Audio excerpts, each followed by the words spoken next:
am writing this under an appreciable mental strain, since by tonight I shall be no more.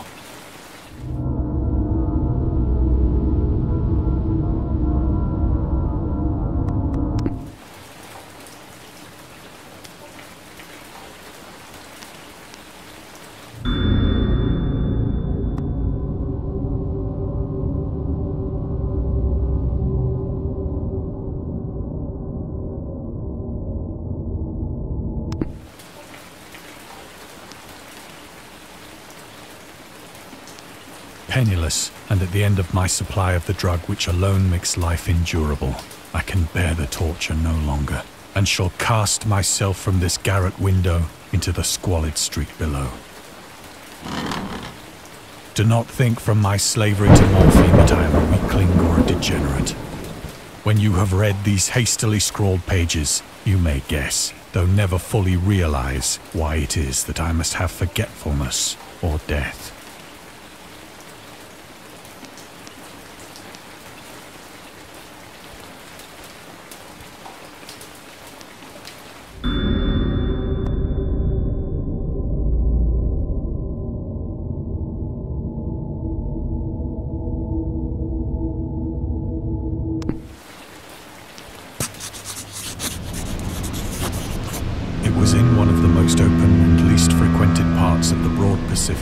That the packet of which I was supercargo fell a victim to the German sea raider.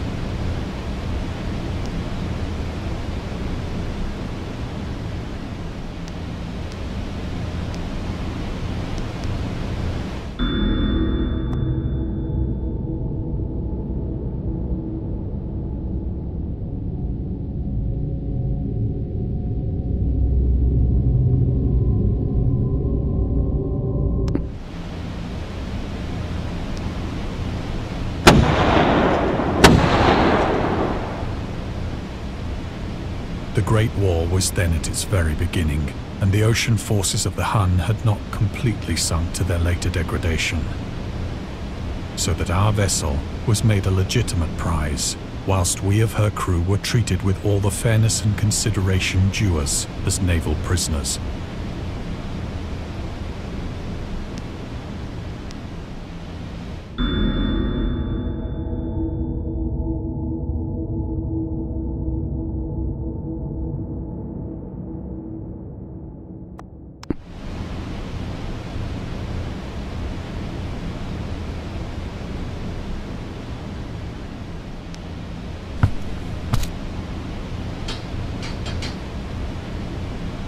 So liberal, indeed, was the discipline of our captors, that 5 days after we were taken, I managed to escape alone, in a small boat, with water and provisions for a good length of time.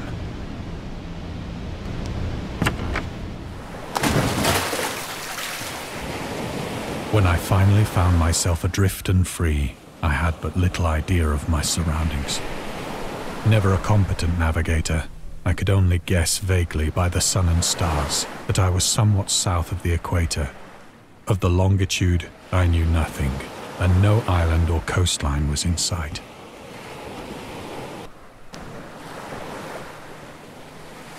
The weather kept fair, and for uncounted days I drifted aimlessly beneath the scorching sun, waiting either for some passing ship or to be cast on the shores of some habitable land.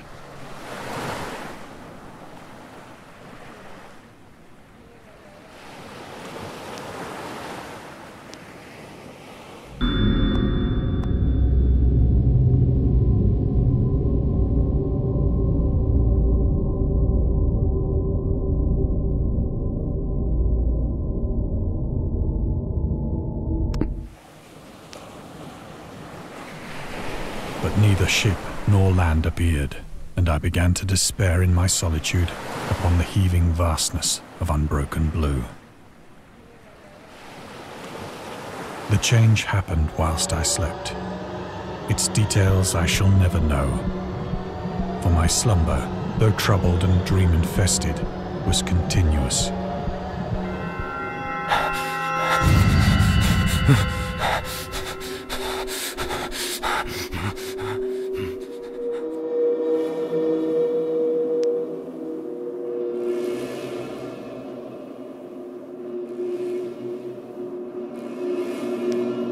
When at last I awoke, it was to discover myself half sucked into a slimy expanse of hellish black mire, which extended about me in monotonous undulations as far as I could see, and in which my boat lay grounded some distance away. Though one might well imagine that my first sensation would be of wonder at so prodigious and unexpected a transformation of scenery, I was in reality more horrified than astonished. For there was in the air, and in the rotting soil, a sinister quality which chilled me to the very core. The region was putrid with the carcasses of decaying fish and of other less describable things which I saw protruding from the nasty mud of the unending plain. Perhaps I should not hope to convey in mere words the unutterable hideousness that can dwell in absolute silence and barren immensity. There was nothing within hearing and nothing in sight save a vast reach of black slime. Yet the very completeness of the stillness and the homogeneity of the landscape oppressed me with a nauseating fear. The sun was blazing down from a sky which seemed to me almost black in its cloudless cruelty, as though reflecting the inky marsh beneath my feet.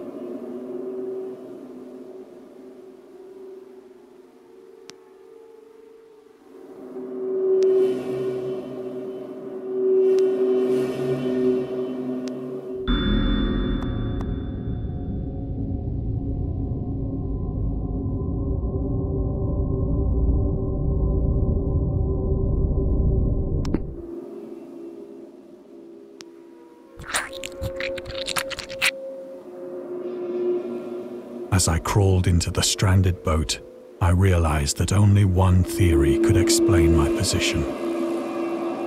Through some unprecedented volcanic upheaval, a portion of the ocean floor must have been thrown to the surface, exposing regions for which innumerable millions of years had lain hidden under unfathomable watery depths.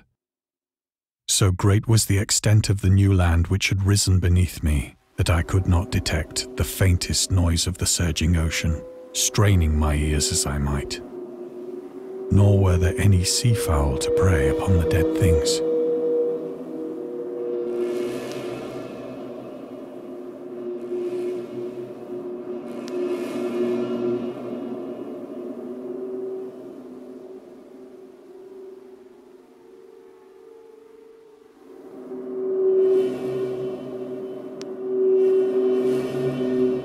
For several hours I sat thinking or brooding in the boat, which lay upon its side and afforded a slight shade as the sun moved across the heavens. As the day progressed, the ground lost some of its stickiness and seemed likely to dry sufficiently for traveling purposes in a short time. That night I slept but little, and the next day I made for myself a pack containing food and water, preparatory to an overland journey in search of the vanished sea and possible rescue.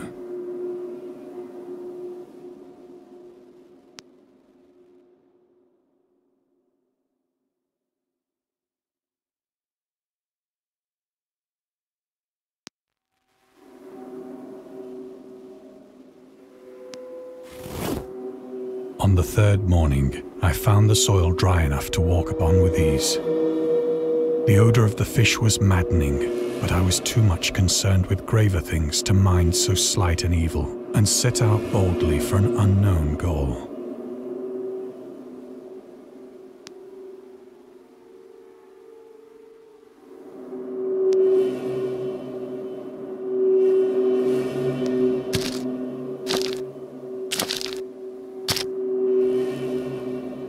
All day I forged steadily westward, guided by a faraway hummock which rose higher than any other elevation on the rolling desert.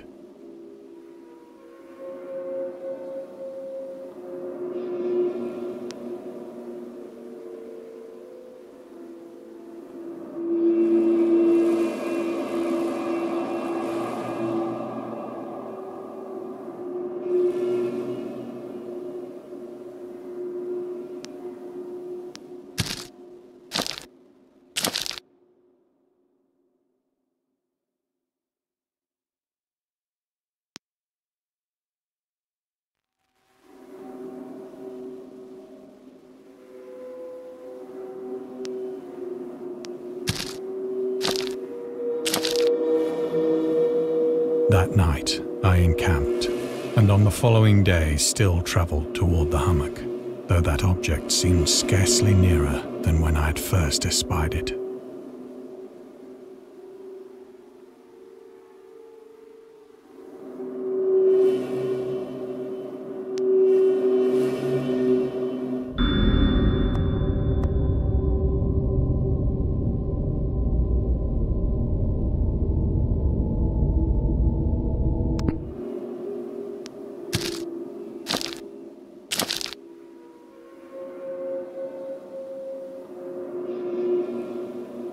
By the fourth evening, I attained the base of the mound, which turned out to be much higher than it had appeared from a distance.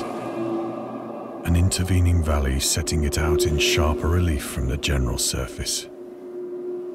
Too weary to ascend, I slept in the shadow of the hill.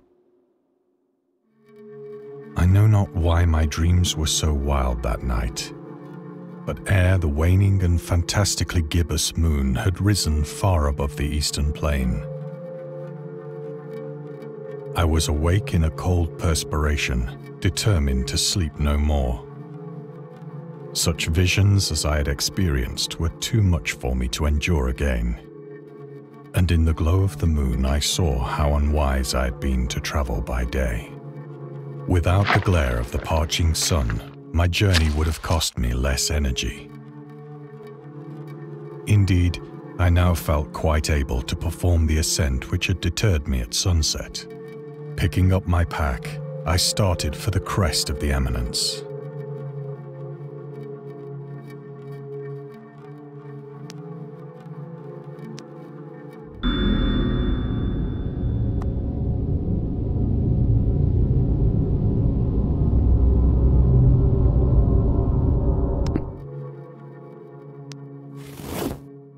I have said that the unbroken monotony of the rolling plain was a source of vague horror to me. But I think my horror was greater when I gained the summit of the mound and looked down the other side into an immeasurable pit or canyon, whose black recesses the moon had not yet soared high enough to illumine.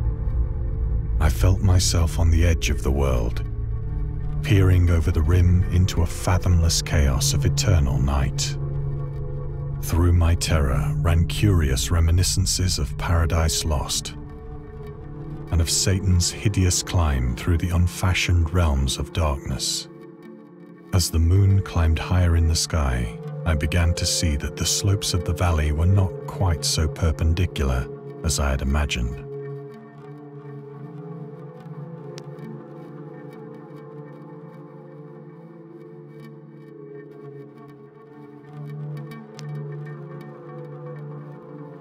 Ledges and outcroppings of rock afforded fairly easy footholds for a descent, whilst after a drop of only a few hundred feet, the declivity became very gradual.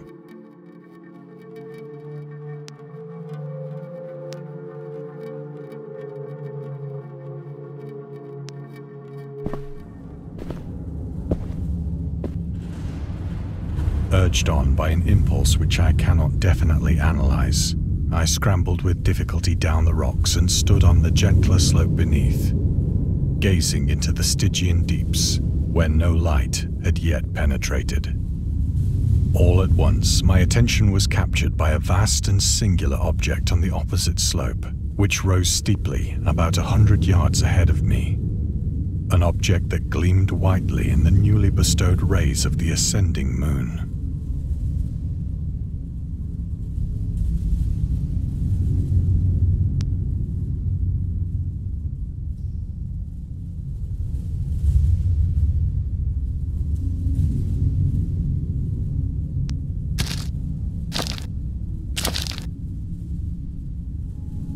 That it was merely a gigantic piece of stone, I soon assured myself, but I was conscious of a distinct impression that its contour and position were not altogether the work of nature.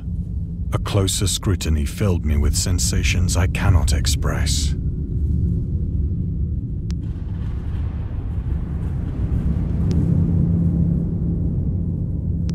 For despite its enormous magnitude, and its position in an abyss which had yawned at the bottom of the sea since the world was young, I perceived beyond a doubt that the strange object was a well-shaped monolith, whose massive bulk had known the workmanship and perhaps the worship of living and thinking creatures.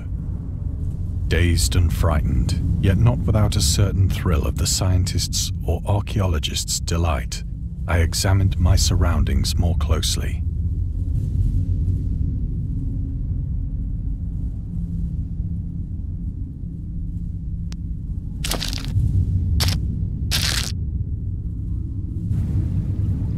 The moon, now near the zenith, shone weirdly and vividly above the towering steeps that hemmed in the chasm, and revealed the fact that a far-flung body of water flowed at the bottom, winding out of sight in both directions and almost lapping my feet as I stood on the slope.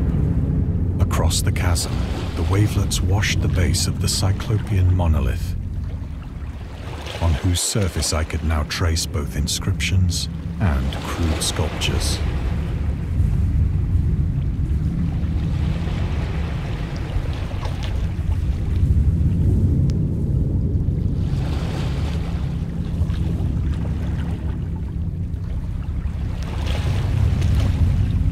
The writing was in a system of hieroglyphics unknown to me and unlike anything I'd ever seen in books, consisting for the most part of conventionalized aquatic symbols such as fishes, eels, octopi, crustaceans, mollusks, whales, and the like.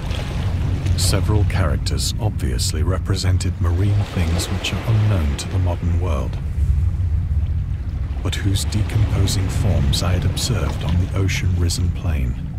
It was the pictorial carving, however, that did most to hold me spellbound.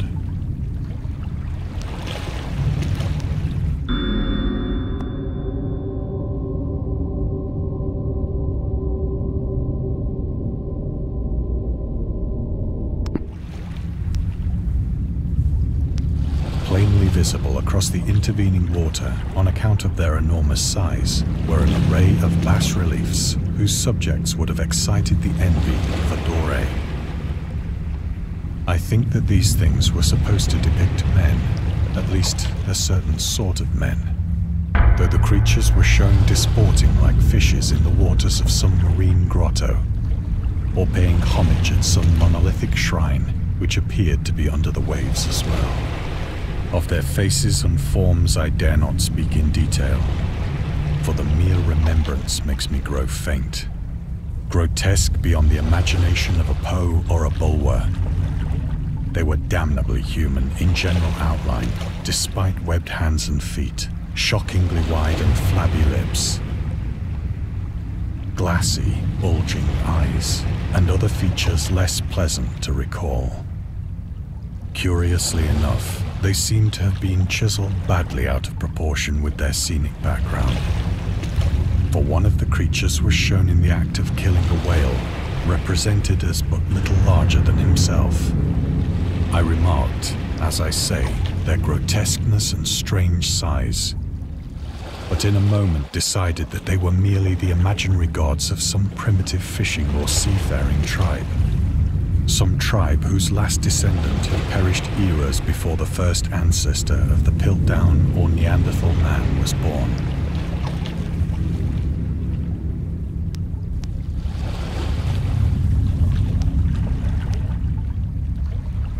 Awestruck at this unexpected glimpse into a past beyond the conception of the most daring anthropologist, I stood musing whilst the moon cast queer reflections on the silent channel before me. Then, suddenly, I saw it. With only a slight churning to mark its rise to the surface, the thing slid into view above the dark waters. Loathsome, it darted like a stupendous monster of nightmares to the monolith, about which it flung its gigantic scaly arms, while it bowed its hideous head and gave vent to certain measured sounds. I think I went mad then. Of my frantic ascent of the slope and cliff, and of my delirious journey back to the stranded boat, I remember little.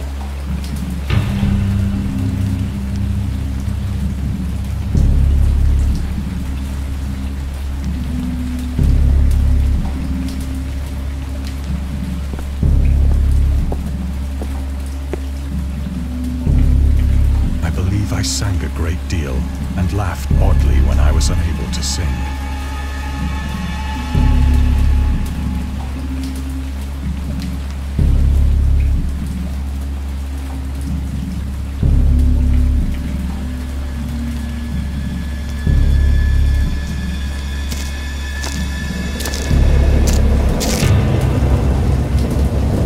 I have indistinct recollections of a great storm sometime after I reached the boat.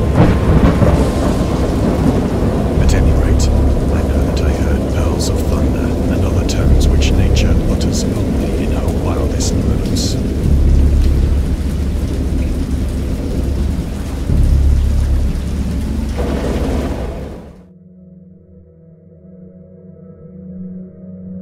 When I came out of the shadows, I was in a San Francisco hospital, brought thither by the captain of the American ship which had picked up my boat in mid-ocean. In my delirium, I had said much, but found that my words had been given scant attention. Of any land upheaval in the Pacific, my rescuers knew nothing. Nor did I deem it necessary to insist upon a thing which I knew they could not believe.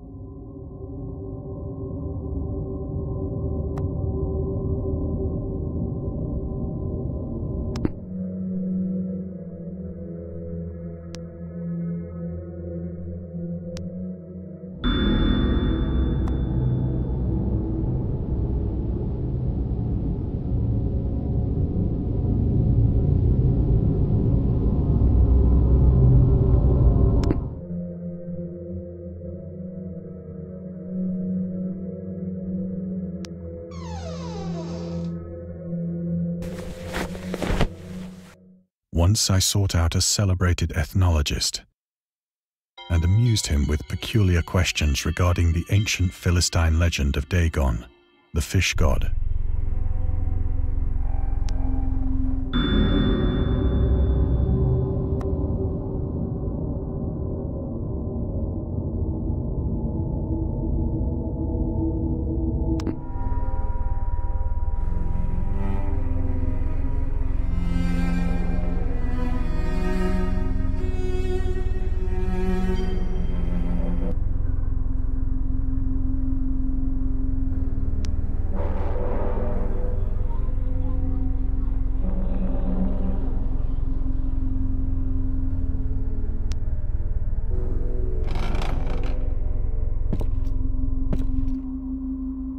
But soon perceiving that he was hopelessly conventional, I did not press my inquiries.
Often, I ask myself if it could not all have been a pure phantasm, a mere freak of fever as I lay sun-stricken and raving in the open boat after my escape from the German man-of-war.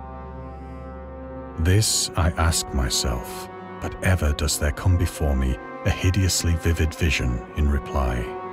I cannot think of the deep sea without shuddering at the nameless things that may at this very moment be crawling and floundering on its slimy bed, worshipping their ancient stone idols and carving their own detestable likenesses on submarine obelisks of water-soaked granite.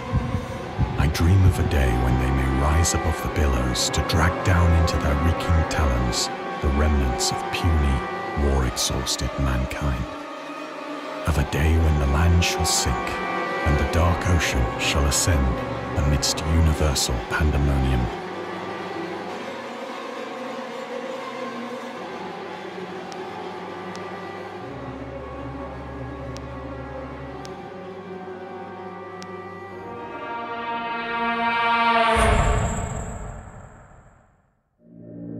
The end is near. I hear a noise at the door, as of some immense slippery body lumbering against it.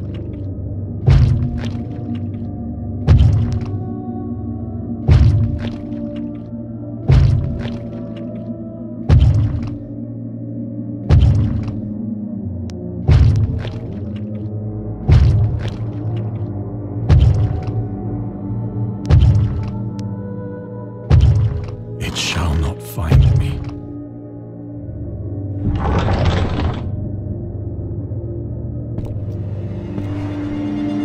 God, that hand!